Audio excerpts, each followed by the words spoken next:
நாகதோஷம் என்பது ஜாதகத்தில் இருக்கும் ஒரு முக்கிய தோஷம் என்று சொல்லப்படுகிறது. இது திருமண தாமதம், குழந்தை பாக்கிய தாமதம், குடும்ப பிரச்சனை, மன அழுத்தம் போன்றவற்றை ஏற்படுத்தும் என்று நம்பப்படுகிறது. இந்த நாகதோஷம் விலக மிகவும் சக்தி வாய்ந்த வழிபாடு நாகம்மா தேவிக்கு செய்யும் பூஜை. வியாழக்கிழமை அல்லது சனிக்கிழமை காலை நேரத்தில் சுத்தமான மனதுடன் நாகம்மா முன் பால், மஞ்சள், குங்குமம் வைத்து தீபமேற்றி வழிபட வேண்டும். ஓம் நம நாகதேவியே நமக என்று 27 முறை ஜபம் செய்யுங்கள்.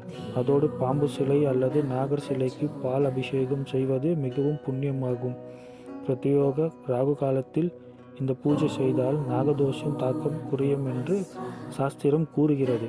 உண்மையான பக்தியுடன் நாகம்மா தேவியை வழிபட்டால் தடைகள் நீங்கி திருமண யோகம், சந்தான பாக்கியம், குடும்ப அமைதி கிடைக்கும்.